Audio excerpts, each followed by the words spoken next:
নমস্কার বন্ধুরা, ডাব কিচেন উইথ ভিলেজ ফুডে আপনাদেরকে স্বাগত। প্রতিদিনের মতন আবারও চলে এসেছি একটা রেসিপি নিয়ে। এক দিদি ভাই মেসেজে বলেছিল যে মোচার ঘন্ট দেখাতে, তার জন্য আজকে মোচা রান্না করব। একদম টাটকা গাছেই পেড়েই কিন্তু আজকে মোচাটা রান্না করব। অবশ্যই দিদি ভাইটা আপনি দেখলেন, আপনার আজকে অনুরোধেই কিন্তু মোচার রেসিপিটা রান্না করছি।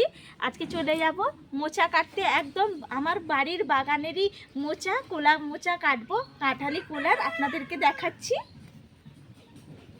দেখুন এই যে একটা হয়েছে এখানটায়, এটা কাঁটালি কোলার মোচা। এখান থেকে কেটে নেবো। একটা দাউলি নিয়েছি, দাউলির সাথে কেটে নিচ্ছি। এই যে একটা কেটে নিলাম, আর একটা দেখি কোথায় আছে।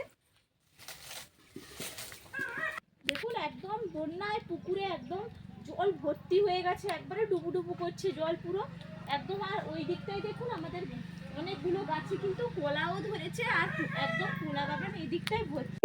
এখান থেকেই কিন্তু আপনাদেরকে টাটকা মোচা কেটে কিন্তু রান্না করে দেখাবো। অবশ্যই কিন্তু বন্ধুরা অবশ্যই দেখবেন, ফুল ওয়াচ করে।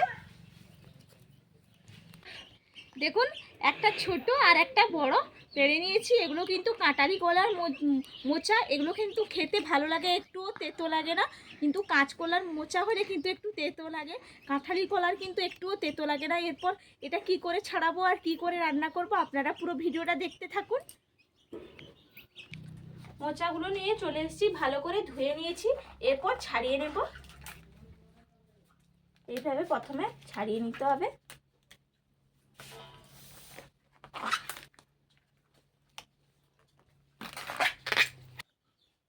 দেখুন মোচাগুলো ছাড়িয়ে নিয়েছি। এরপর এর মধ্যে একটা লম্বা এই যে সরু কাঠিটা আছে, এটা ফেলে দিতে হবে। আর এই শক্ত খোলসের মতন এটা শক্ত খোলসটা, এটাও ফেলে দিতে হবে। দিয়ে এইভাবে কিন্তু বেছে কেটে নেব। এগুলো কিন্তু রাখা যাবে না, খেলে কিন্তু পেটের ব্যথা করে, এই জন্য এগুলো রাখবেন না, এরকমভাবে ছাড়িয়ে নেবেন। যারা কিন্তু নতুন একদম সদ্য বিয়ে হয়েছে তারা তো মোচা অবশ্যই কাটতে জানেন না। এইভাবে কিন্তু কেটে নেবেন, তাহলে খুব সহজেই কিন্তু কাটা হয়ে যাবে। দেখুন মোচাটা কেটে নিয়েছি, সঙ্গে দুটো আলুও ঝিরিঝিরি করে কেটে নিয়েছি। দিয়ে জলের মধ্যে দিয়ে রেখেছি, একদম পরিষ্কার করে ধুয়ে নিয়ে আবার জলের মধ্যে ফেলে রেখেছি, তাহলে একদম কালো কষটা একদম বেরিয়ে যাবে। এরপর আমি গ্যাসটা ধরিয়ে নেব। কী প্রসেসে রান্নাটা করছি অবশ্যই আপনারা দেখতে থাকুন। দেখুন আজকে চিংড়ি মাছ দিয়ে কিন্তু রান্নাটা করব। একদম খেতে কিন্তু অসাধারণ লাগবে, একদম বাড়ির গাছের মোচা, টাটকা, অসম্ভব সুন্দর লাগবে। কড়াইটাও বসিয়ে দিয়েছি গ্যাসের মধ্যে, কড়াইটা গরম হয়ে গেছে। চিংড়ি মাছটা ভেজে নেব। ভাজার আগে লবণ আর হলুদটা পরিমাণ অনুযায়ী দিয়ে মাখিয়ে নেব মাছটার মধ্যে। দিয়ে দিলাম লবণ, আর দিয়ে দেব হলুদের গুঁড়ি, দিয়ে ভালো করে মাখিয়ে নেব।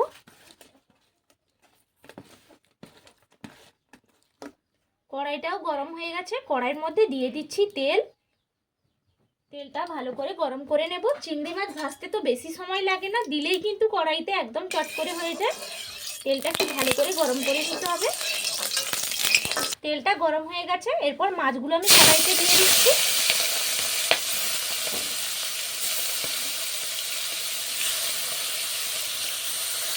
চিংড়ি মাছগুলো ভালো করে ভেজে নিয়েছি, এরপর আমি তুলে নিচ্ছি।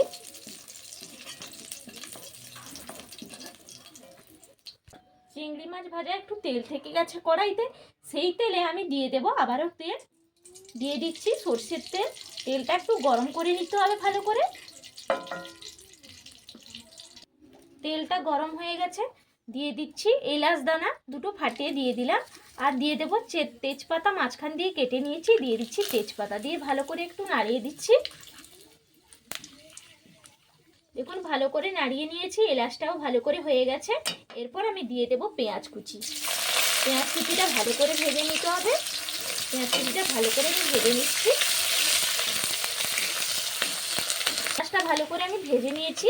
এরপর আমি এর মধ্যে দিয়ে দেব রসুন বাটা, দিয়ে দিচ্ছি আদা বাটা, দিয়ে ভালো করে আবারও একটু ভেজে নিতে হবে।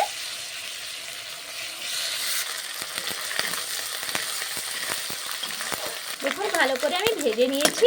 এরপর দিয়ে দিচ্ছি জিরে বাটা, আর দিয়ে দিচ্ছি শুকনো লঙ্কা বাটা, আর সঙ্গে দিয়ে দেব টমেটো কুচি। দিয়ে ভালো করে আবারও একটু কষিয়ে নিতে হবে। দেখুন ভালো করে কিন্তু মশলাটা কষিয়ে নিয়েছি। এরপর আমি এর মধ্যে দিয়ে দেব কাঁচা ছোলা ভিজিয়ে রেখেছি, কাঁচা ছোলা দিয়ে দিচ্ছি। আগে থেকে জলের মধ্যে আমি ভিজিয়ে রেখেছিলাম, জল থেকে তুলে রেখেছিলাম। কাঁচা ছোলাটা দিয়ে আমি ভালো করে নাড়িয়ে দিচ্ছি। ছোলাটা দিয়ে ভালো করে মশলার সঙ্গে কষিয়ে নিয়েছি। এরপর আমি দিয়ে দেবো নারকোল কোড়া, একটা নারকোল কুড়িয়ে নিয়েছি, দিয়ে দিচ্ছি নারকোল কোড়া। দিয়ে ভালো করে আবার নারকোল কোড়ার সঙ্গে আমি মিশিয়ে দেব।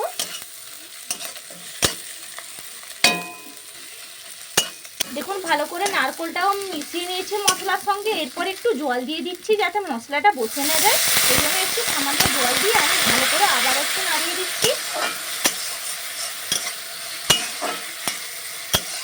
দেখুন একদম কিন্তু মশলাটা কষানো হয়ে গেছে।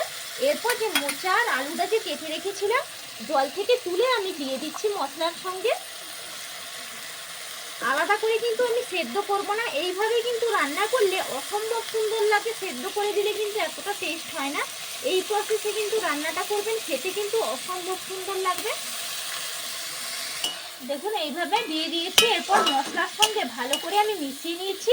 এরপর আমি এখনো পর্যন্ত কিন্তু হলুদ লবণ কিছুই ব্যবহার করিনি। এরপর আমি এর মধ্যে দিয়ে দেব পরিমাণ অনুযায়ী লবণ। লবণটা দিয়ে দিচ্ছি, পরিমাণ অনুযায়ী দিয়ে দিলাম। দিয়ে দেব পরিমাণ অনুযায়ী হলুদের গুঁড়ি, দিয়ে দেব পরিমাণ অনুযায়ী কাশ্মীর লঙ্কার গুঁড়ো, আর দিয়ে দেব পরিমাণ অনুযায়ী ধনে গুঁড়ি, দিয়ে দেব জিরে গুঁড়ি, আর একটু দিয়ে দেব সামান্য একটু চিনি দিয়ে দেব যাতে রান্নার মধ্যে ব্যালেন্সটা ভালো হয়, সেই জন্য সামান্য একটু চিনি পরিমাণ অনুযায়ী দিয়ে ভালো করে এরপর নাড়িয়ে আমি কষিয়ে নেব। খেতে কিন্তু অসম্ভব সুন্দর লাগে। মোচা তো এমনিতে সবাইকেই ভালো লাগে, আর এই প্রসেসে যদি রান্না করা হয় তাহলে তো আরোই খেতেই ভালো লাগে। তার সঙ্গে আবার নারকোল ছোলা আবার চিংড়ি মাছ, তাহলে কতটাই না সুন্দর লাগবে। এরপর ভালো করে আমি কষিয়ে নেব এইভাবে।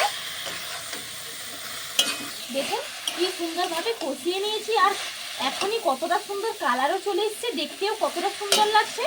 এরপর আমি দিয়ে দেবো চিংড়ি মাছগুলো যে ভেজে রেখেছিলাম, ওপর থেকে চিংড়ি মাছগুলো দিয়ে ভালো করে নাড়িয়ে নেব, তাহলে একদম মশলার সঙ্গেও ভালো করে ঢুকে যাবে আর খেতেও কিন্তু ভালো লাগবে। এখনো পর্যন্ত কিন্তু একটুও জল ব্যবহার করিনি, এইভাবে কিন্তু আমি নাড়তে থাকবো। জল দিলে কিন্তু একটা প্যাচপ্যাচে ভাব চলে আসে, এই জন্য খেতে কিন্তু ভালো লাগে না। এই সময় গ্যাসের আঁচটা কিন্তু একদম কম রেখে নাড়াচাড়া করতে থাকবেন। আর মাঝে মধ্যে কিন্তু একটা ঢাকনা নিয়েছি আমি, এই ঢাকনাটা আমি চাপিয়ে দেবো, তাহলে একটু সেদ্ধ হতেও থাকবে। আর মাঝে মধ্যে ঢাকনাটা খুলে একটু নাড়তে থাকবেন, তাহলে একদম নাড়তে নাড়তেই সেদ্ধ হয়ে যাবে। আলাদা করে কিন্তু আর জল দেওয়ার দরকার নেই। যদি মনে হয় একটু সামান্য একটু জল দিয়ে দেবেন, তাহলে কিন্তু জলের ছিটা দিয়ে হয়ে যাবে। বেশি কিন্তু জল দেবেন না, তাহলে একদম কিন্তু মোচাটা খেতে ভালো লাগে না। দেখুন ঢাকনাটা খুলে আমি আবারও একটু নাড়িয়ে দেবো।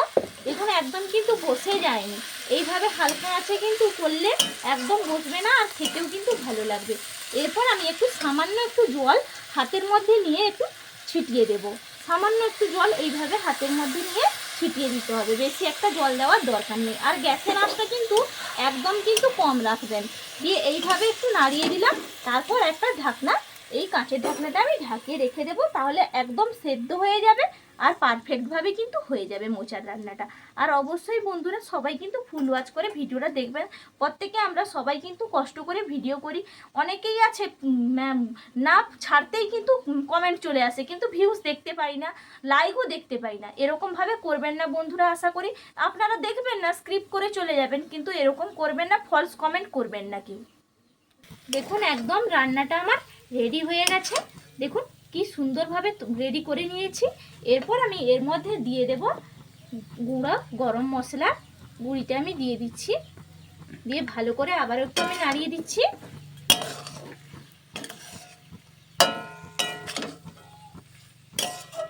গরম মশলার গুঁড়িটা দিয়ে ভালো করে আমি নাড়িয়ে নিয়েছি। এরপর ওপর থেকে আমি দিয়ে দেব ঘি। ঘিটা আমি ওপর থেকে ছড়িয়ে দিচ্ছি, দিলে খেতে কিন্তু অসম্ভব সুন্দর লাগবে। এই প্রসেসে অবশ্যই রান্নাটা করে নেবেন, খেতে কিন্তু ভালো লাগবে। একদম আজকে আমার মোচার ঘন্ট রেডি হয়ে গেছে। এরপর গরম গরম ভাতের সঙ্গে পরিবেশন করব। একদম রেডি হয়ে কিন্তু চলে এসেছি। দেখুন একদম মোচা চিংড়ি মাছ দিয়ে কিন্তু রান্নাটা করে নিয়েছি অসম্ভব সুন্দরভাবে। এরপর খেয়ে নেব, সঙ্গে কলা পাতায় কিন্তু আজকে একদম খেয়ে নিচ্ছি। আর মোচার ঘন্ট আর কলা পাতা দিয়ে খাওয়া, বাহ অসাধারণ ব্যাপার। আপনারা জানেন যে মোচা কত উপকারী, আর বাড়ির গাছে তো সার ওষুধ কিছুই নেই, একদম কিন্তু টাটকা সবজি দিয়ে অসাধারণ ভাবে কিন্তু রান্নাটা করাই যেতেই পারে। আর মোচার গুণাগুলি তো আপনারা জানেন, কত গুণাগুলি, ক্যালসিয়ামের কাজ করে আপনারা অবশ্যই জানেন। আর কিছু বিশেষ কিছু বলবো না, এইভাবে আপনারা রান্নাটা করে ফেলবেন। দুর্দান্ত।